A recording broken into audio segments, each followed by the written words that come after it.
Electric current की अगली class में हम लोगों ने ये रिलेशन निकाला था, ठीक है, और इसी को क्या बोला था, ओम्स। ठीक है, अब हम लोग ओम्स ला दो इसी का अनदर फॉर्म देखेंगे। देखिए, मान लीजिए कि हमारे पास ये कोई कंडक्टर, ठीक है, और इसमें हमने इलेक्ट्रिक फील्ड E लगाई है, ठीक है। तो जब इलेक्ट्रिक फील्ड E लगाओगे तो क्या देखोगे, इलेक्ट्रॉन्स जो हैं वो फील्ड के अपोजिट डायरेक्शन में ड्रिफ्ट करेंगे, ठीक है, और इलेक्ट्रॉन्स जब फील्ड के अपोजिट डायरेक्शन में ड्रिफ्ट करेंगे तो आपको पता है कि नेगेटिव चार्ज के फ्लो की जो डायरेक्शन होती है उसकी अपोजिट डायरेक्शन ही किसकी होती है, करंट की, ठीक है। तो इसमें ये करंट I आ रही होगी, ठीक है। मान लेते हैं कि इसका क्रॉस सेक्शनल एरिया A है, इसका लेंथ L है, ठीक है, और ये जो फील्ड अप्लाई की गई है ये फील्ड I क्यों, क्योंकि इसके एंड्स पे हमने एक पोटेंशियल डिफरेंस जो है V का लगाया, ठीक है, एक पोटेंशियल डिफरेंस V का लगाया जिससे यहां इसके अंदर एक फील्ड बनी, इलेक्ट्रिक फील्ड, ठीक है, और इलेक्ट्रिक फील्ड के कारण इलेक्ट्रॉन्स ड्रिफ्ट करने लगे, ठीक है, और इनके ड्रिफ्ट करने के कारण एक करंट आई। एक रिलेशन पड़े हुए हैं कि जो पोटेंशियल डिफरेंस अप्लाई कर रहे हैं और कंडक्टर का जो लेंथ है और फील्ड है उसमें रिलेशन होता है V = EL, ठीक है, और यहां से हम लोग लिख सकते हैं E = V/L, और जैसे ही आप ये बात लिख सकते हो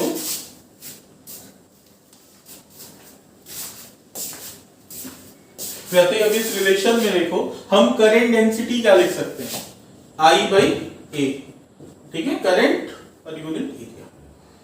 इससे हम बोलेंगे कंडक्टिविटी ऑफ द मटेरियल, ठीक है, और E की जगह पे क्या लिख सकते हैं, V/, ठीक है। और यहां से देखिए अगर V निकाला जाए तो क्या हो जाएगा, L/A, ठीक है, क्रॉस मल्टीप्लाई कर लीजिए। अब देखिए, ठीक है, अगर यहां से लिखा जाए तो हम लोगों ने पढ़ा है कि 1/कंडक्टिविटी ऑफ द मटेरियल जो होगा वही किसके इक्वल होगा, रेजिस्टिविटी के इक्वल होगा, ठीक है। तो V = हम चाहें तो इसे आपसे लिख सकते हैं, ठीक है। अब देखिए अगर हम चाहें तो इसे एक नया नाम दे सकते हैं, और इसे हम एक नया नाम देते हैं, हम इसे कहते हैं ये R है, R = क्या हो गया, ठीक है, और ये जो R है ये क्या कहलाता है, ये कहलाता है रेजिस्टेंस ऑफ द कंडक्टर,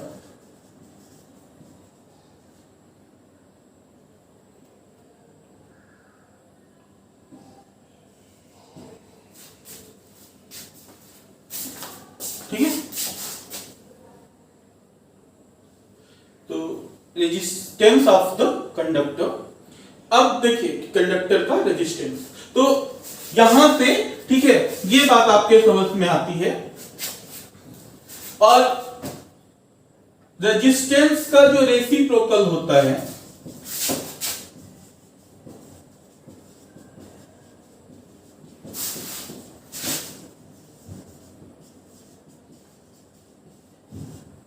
वो कंडक्टेंस कहलाता है, ठीक है। तो कंडक्टेंस जो हो जाएगा वो क्या होगा, रेसिप्रोकल ऑफ रेजिस्टेंस, ठीक है।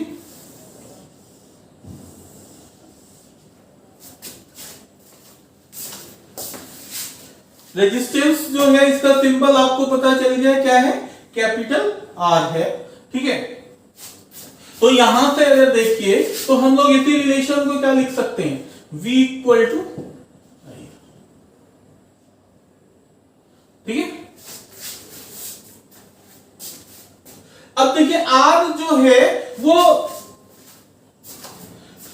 किस किस चीज पे डिपेंड कर रहा है, ठीक है। अगर आप ध्यान से देखिए तो इसके बारे में हम लोग पहले से बात कर चुके हैं, ठीक है, तो हम यहां पे क्या कह सकते हैं, हम कह सकते हैं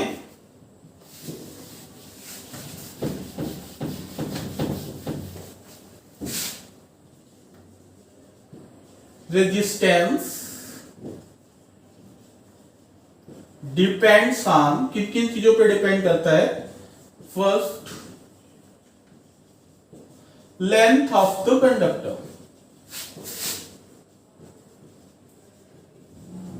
ठीक है, अगर कंडक्टर का लेंथ बढ़ाया जाए, ठीक है, बाकी चीजों को सेम रखते हुए, तो क्या होगा, रेजिस्टेंस बढ़ेगा, ठीक है।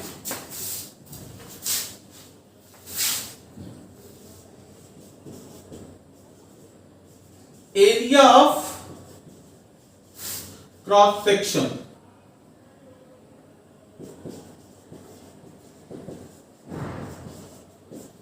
दूसरा किस पे डिपेंड करेगा, area of cross section A, ठीक है। तीसरा, ठीक है, रेजिस्टिविटी ऑफ द मटेरियल पे डिपेंड करता है, और रेजिस्टिविटी ऑफ द मटेरियल जो है, ठीक है, वो दो चीजों पे डिपेंड करती है जो हम लोगों ने अगले लेक्चर में देखा था, ठीक है, material of the substance,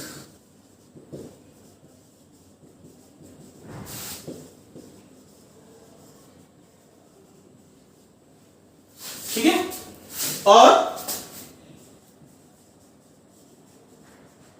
temperature of the,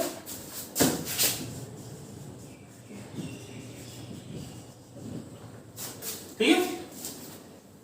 तो रेजिस्टेंस जो है वो डिपेंड करेगा किस पे, लेंथ ऑफ द कंडक्टर पे, एरिया ऑफ क्रॉस सेक्शन पे, ठीक है, और मटेरियल ऑफ द सब्सटेंस पे, और टेम्परेचर ऑफ द कंडक्टर, ठीक है। और क्या रिलेशन होगा, ये अभी भी हम लोगों ने एस्टैब्लिश किया था, क्या, R इक्वल टू, ठीक है।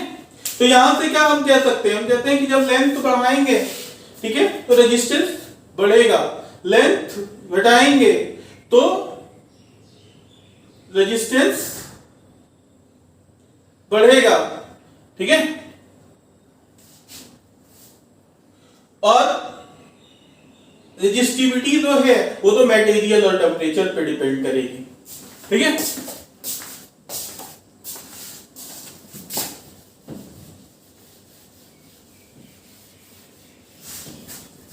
ये बातें जो है वो हम लोग यहां से सीख सकते हैं। अच्छा, यहीं से ओम्स लॉ का, ठीक है, एक और स्टेटमेंट दिया जाता है, उसको भी देख लीजिए। If physical condition remains same, then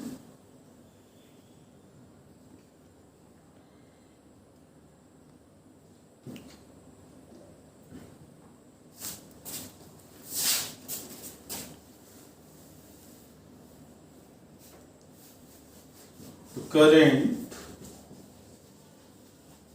flowing through a conductor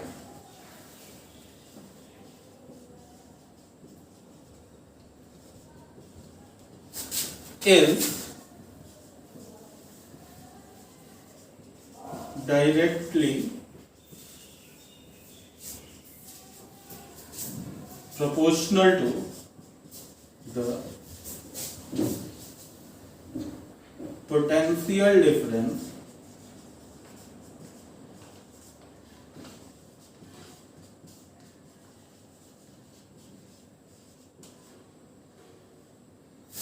applied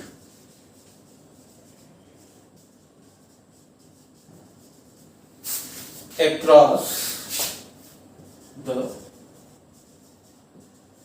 ends of the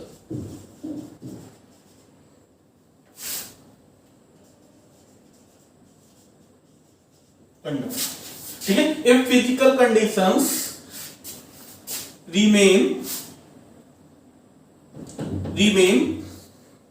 same, ठीक है, then the current flowing through a conductor is directly proportional to the potential difference applied across the ends of the conductor.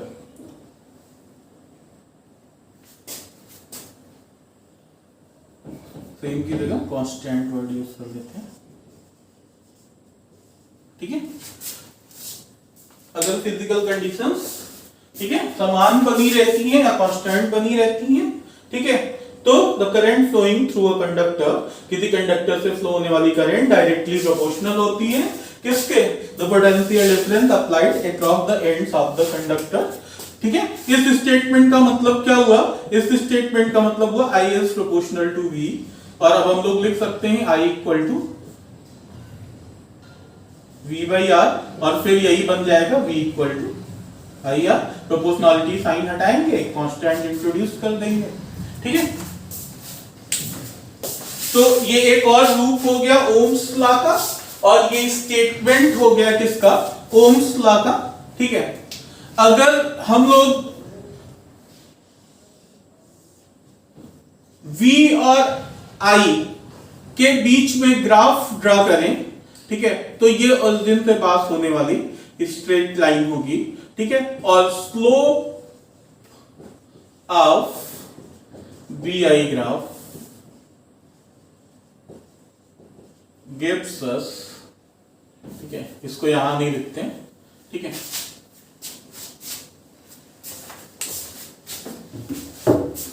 इन चीजों को हटा देता हूं,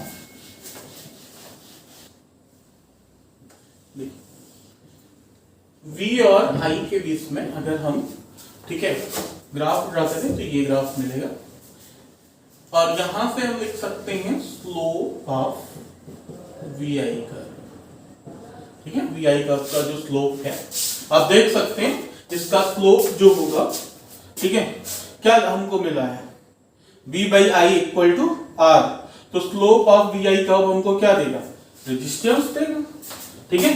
curve gives us resistance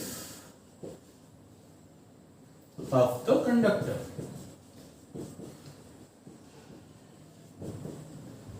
ठीक है।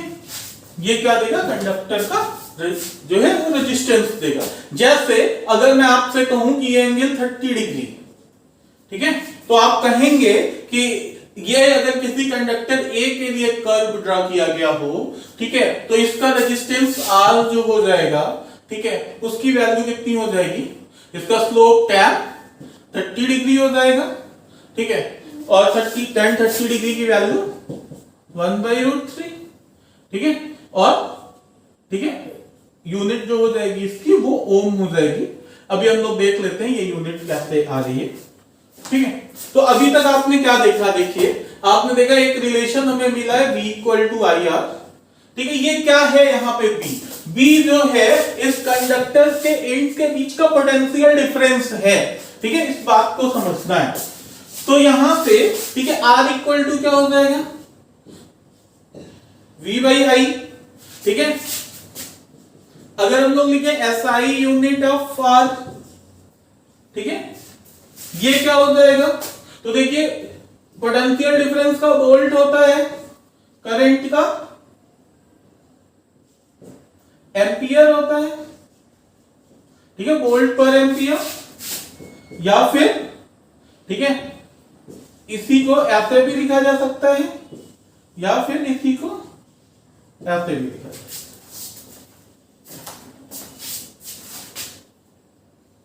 ठीक है। अच्छा अभी देखिए एक और फॉर्मूला हम लोगों ने पढ़ा था, ठीक है, तो यहां से हम क्या लिख सकते हैं, तो ये इसको ऊपर लिख देता हूं, सारी चीजों को हटा देता हूं।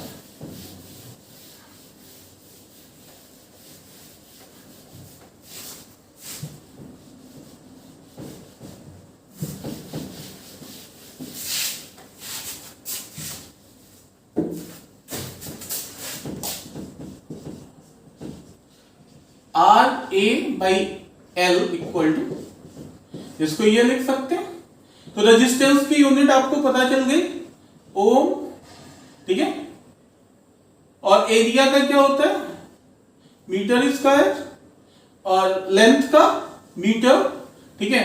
तो यहां से इसकी एसआई यूनिट क्या आ जाएगी, एसआई यूनिट आ जाएगी ओ मीटर, ठीक है। तो इसको हम लोग क्या बोलते हैं, रेजिस्टिविटी ऑफ द मटेरियल। तो रेजिस्टिविटी ऑफ द मटेरियल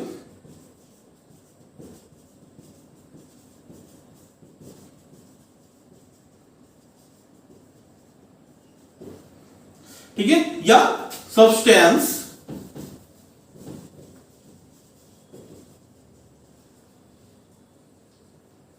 जो है, ठीक है, वो रो है और इसकी एसआई यूनिट क्या है, ओम मीटर है। तो याद रखिएगा दो चीजें, जब रेजिस्टेंस की बात होगी तो कंडक्टर की बात होगी, और जब रेजिस्टिविटी की बात होगी तो मटेरियल और सब्सटेंस की बात होगी, ठीक है। अगर ऐसे ही आप देखिए तो हम लोगों ने पढ़ा था, ठीक है। तो ये क्या है,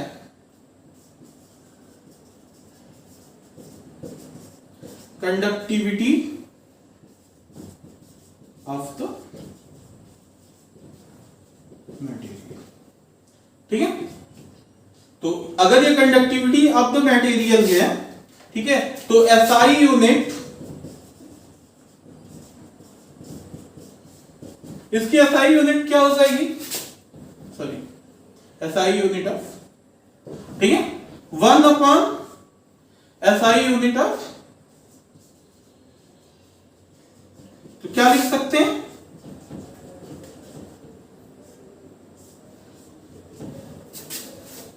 ठीक है।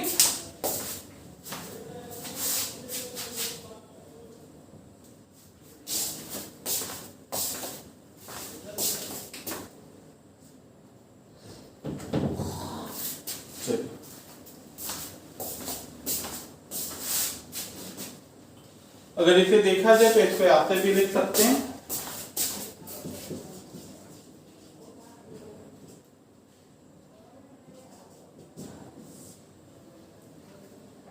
ठीक है।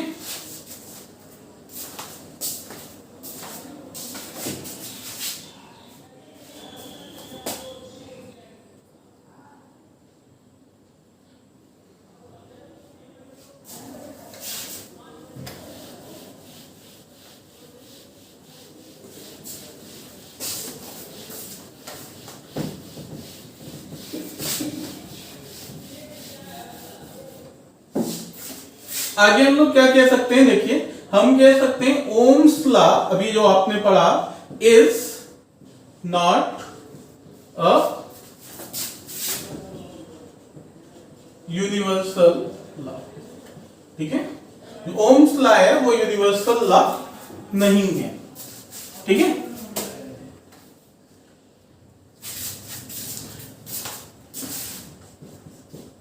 If a circuit follows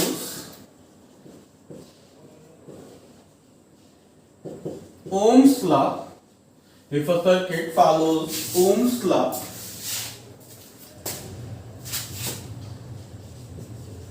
then it is called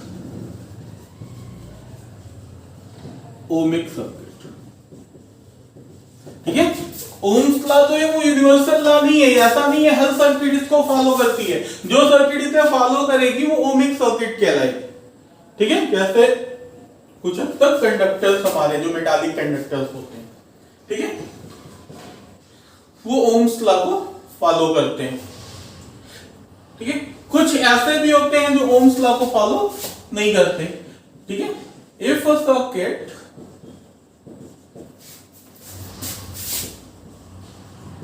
does not follow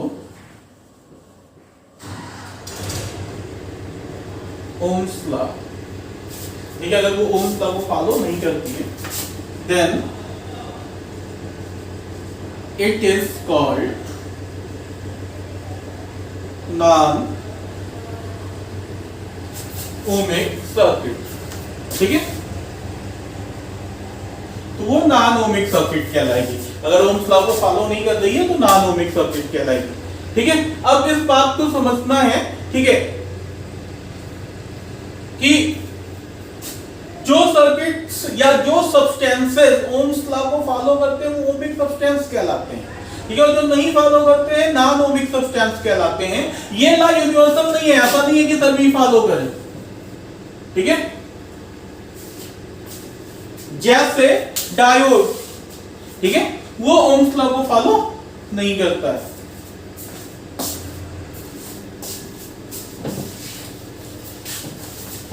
अच्छा, ओम्स लॉ में अभी एक स्टेटमेंट मैंने दिया, बोला if physical conditions remains constant. तो ओम्स लॉ देखिए था क्या, V equal to I R था ना, ठीक है। तो ये भाई हमने क्या कहा, हमने कहा I is proportional to V। ये कब संभव है, जब 1/r कैसा हो, कांस्टेंट हो। और 1/r कांस्टेंट कब रहेगा, जब मटेरियल, ठीक है, टेम्परेचर, लेंथ और एरिया, ठीक है, ऑफ द कंडक्टर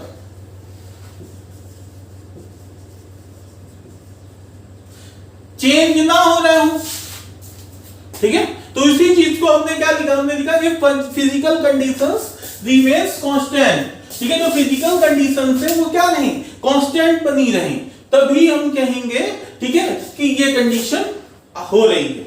और सारी सर्किट्स इस लॉ को फॉलो नहीं करती हैं, ओम्स लॉ को जो नहीं करती हैं वो नॉन ओमिक सर्किट कहलाती हैं, ठीक है। ये बात आपके समझ में आ गई होगी।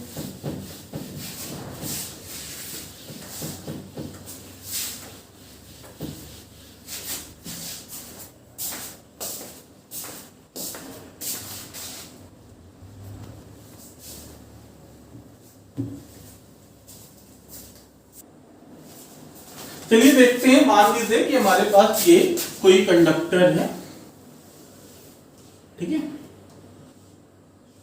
जिसका लेंथ L है, ठीक है, क्रॉस सेक्शनल एरिया A है, इसका रेडियस R है, इसकी रेजिस्टिविटी रो है, ठीक है। और अगर हम लोग अब इसका रेजिस्टेंस लिखना चाहें तो R1 इसका रेजिस्टेंस लिख सकते हैं, ठीक है। अब आप ध्यान से देखिए हम क्या कर रहे हैं, क्रॉस सेक्शनल एरिया सेम है, ठीक है, यूनिफॉर्म क्रॉस सेक्शनल।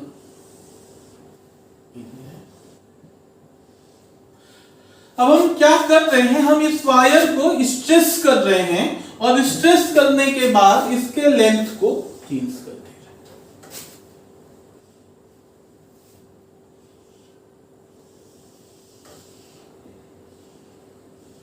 ठीक है।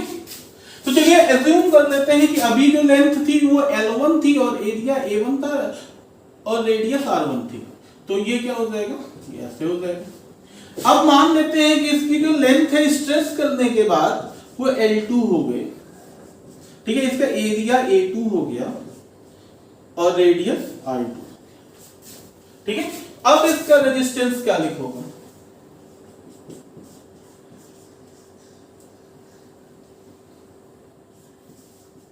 रेजिस्टिविटी तो जो पहले थी वही अब भी बनी रहेगी, ठीक है, रेजिस्टिविटी चेंज नहीं होगी।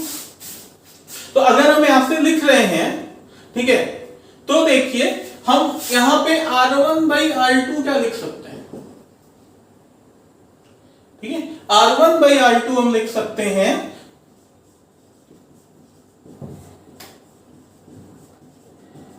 ठीक है। तो यहां से R1/R2 जो हो जाएगा वो क्या हो जाएगा,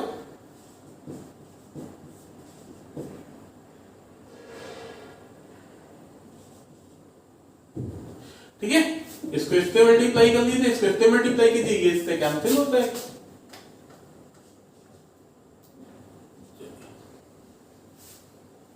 अच्छा, अब एक और चीज सोचो, ठीक है, इसका डेंसिटी और मास ये दोनों तो फिक्स रहेंगे ना।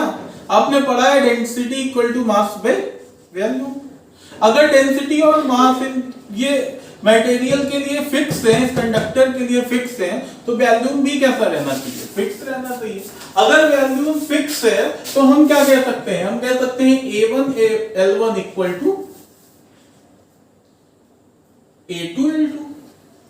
ठीक है, तो यहां से हम कह सकते हैं L1 by L2 equal to क्या हो जाएगा, A2 बाई A1 कह सकते हैं। तो यहां से देखिए हम क्या कह सकते हैं, हम कह सकते हैं R1 by R2 equal to A2 by A1 की जगह पे, ठीक है, हम क्या लिख सकते हैं, हम लिख सकते हैं L1 बाई L2, और देखिए एक L1 बाई L2 पहले से ही है, तो हम क्या लिखेंगे R1 by R2 equal to L1 का स्क्वायर बाई L2 का स्क्वायर। ठीक है, और ऐसे ही देखिए यहीं से हम क्या लिख सकते थे, हम लिख सकते थे R1 by R2 equal to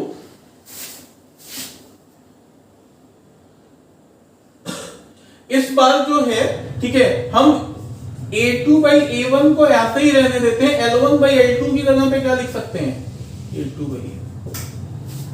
तो हम लोग लिख देंगे R1 by R2 equal to A2 का स्क्वायर बाई A1। यहां से देखिए अगर मैं आपसे कहूं इफ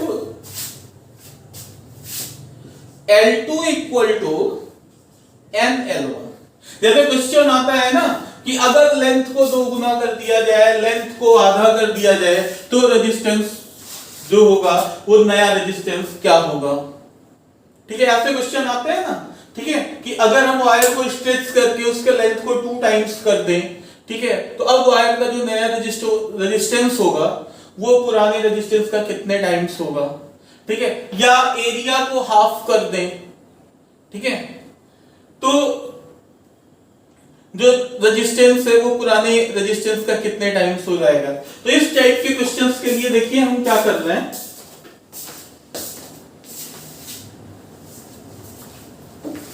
ठीक है, हम क्या कर रहे हैं, हम मान ले रहे हैं कि जो नया L2 है वो n टाइम्स L1 है। ठीक है, तो हम लोग क्या लिख सकते हैं, R1 by R2 equal to, ठीक है, यहां से L1 की जगह पे क्या लिखते हैं, L1 ही रहने देते, L1 का स्क्वायर, और L2 की जगह पे n L1 का। ठीक है, तो यहां से सिंप्लीफाई कर लीजिए तो R1 बाई R2 जो है वो क्या आ जाएगा, वो आ जाएगा 1 बाई n स्क्वायर। तो यहां पे R2 इक्वल टू क्या आ जाएगा, n स्क्वायर। ठीक है, मतलब ये कौन सा केस है, जब हम, ठीक है, लेंथ को चेंज कर रहे हैं, कितने टाइम्स चेंज कर रहे हैं, अगर हमें पता है तो वो वैल्यू यहां पे रख दें, हमें आंसर मिल जाएगा। जैसे किसी ने कहा लेंथ को 2 टाइम्स कर दिया जाए स्ट्रेच करके, याद रखिएगा क्या करना है, स्ट्रेच करना है। ठीक है, तो क्या होगा, जो नया रेजिस्टेंस है वो पुराने रेजिस्टेंस के 4 टाइम्स होता है। ये बात आपके समझ में आती होगी। ठीक है, और अगर ये बात समझ में आ रही है तो इस तरीके के क्वेश्चन आप कर सकते हैं। ठीक है, हम लोग यहां पे लिख सकते हैं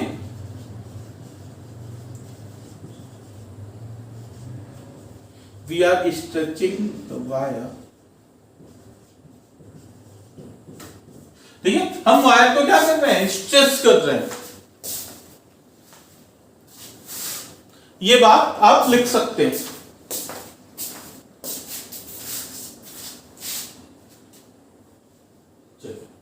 अच्छा, इसी तरीके से, ठीक है, ये केस तो आपके समझ में आ गया होगा।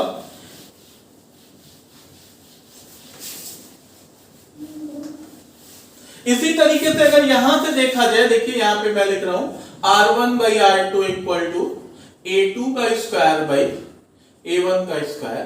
अगर A2 equal to n A1 हो जाए, ठीक है, तो क्या होगा, तो R1 बाई R2 जो हो जाएगा, ठीक है, n A1 का होल स्क्वायर अपॉन A1 का स्क्वायर, मतलब R1 by R2 equal to n square. ठीक है, तो R1 equal to n square R2, तो R2 equal to R1 by n square. ठीक है, तो ऐसे क्वेश्चन अगर मिल जाए, ठीक है, कि एरिया वाले केस के लिए, तो हम लोग यहाँ पे n की वैल्यू रख के सॉल्व कर सकते हैं। जैसे कहा जाए कि एरिया को अगर हाफ कर दिया जाए, तो एरिया को जब हाफ करोगे, ठीक है, तो जो आपका नया रेजिस्टेंस आएगा वो पुराने रेजिस्टेंस का कितने टाइम्स हो जाएगा? 4 टाइम्स हो जाएगा। n की जगह पे 1/2 रख दीजिए, 1/2 का स्क्वायर कितना हो जाएगा? 1/4, और ये जो मल्टीप्लाई होगा तो 4R1 मिल जाएगा। ठीक है, अच्छा, अगर हम लोग, ठीक है, इसी चीज को इस तरीके से देखने की कोशिश करें, तो देखिए यहीं से हम क्या लिख सकते थे, यहीं से हम लिख सकते थे R1 बाई R2, देखिए, ठीक है, जैसे इस पे आप लिखता हूं, देखिए ज्यादा क्लियर होगा। अगर क्रॉस सेक्शनल एरिया जो है वो सर्कुलर है, तो हम क्या लिख दें? R1 by R2 equal to pi R1 का स्क्वायर, ठीक है, सॉरी A2 है ना, तो R2 का स्क्वायर का होल स्क्वायर, A1 मतलब पाई R1 का स्क्वायर का होल स्क्वायर। ठीक है, तो यहां से क्या लिख सकते हैं? R1 by R2 equal to R2 की पावर 4 अपॉन R1 की पावर 4। ठीक है, तो यहां से R1 इक्वल टू R2 की पावर 4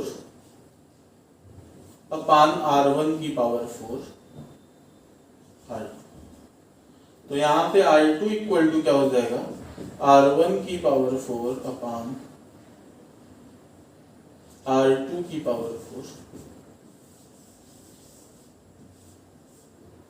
ठीक है, ये वैल्यू जो आ जाएगी वो ये आ जाएगी, क्या आ जाएगी? R1 की पावर 4 अपान R2 की पावर 4। ठीक है, और फिर अगर कहा जाए कि R2 equal to n R1,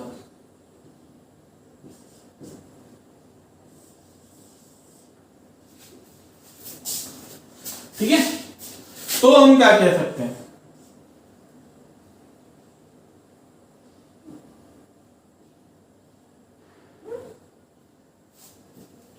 हम कह सकते हैं, ठीक है, कि R2 इक्वल टू, ठीक है, R1 की जगह पे वही रहने दीजिए, और R2 की जगह पे n R1 की होल पावर 4 कर दीजिए, और R1 है ही है, ठीक है, ये चीजें हटा देते हैं, तो यहां से हमको रिजल्ट क्या मिल जाएगा? हमें रिजल्ट मिल जाएगा R2 इक्वल टू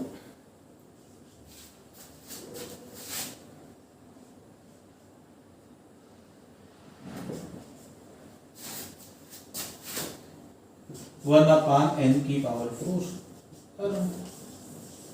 ठीक है, तो अगर हम चाहें तो ये रेडियस के केस में आप कर सकते हैं। ठीक है, ये कौन सा केस है?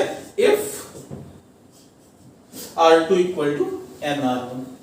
ठीक है, तो इस तरीके से स्ट्रेस्ड वायर के केस में हम लोग जो क्वेश्चंस हैं उनको डील करते हैं।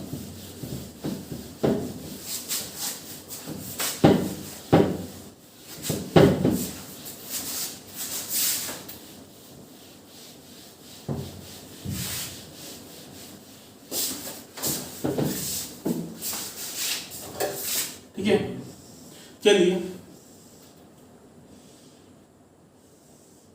ये मान लीजिए एक क्यूबिकल बॉक्स है हमारे पास। ठीक है, बोला गया कि इसकी रेजिस्टिविटी जो है रो है। ठीक है,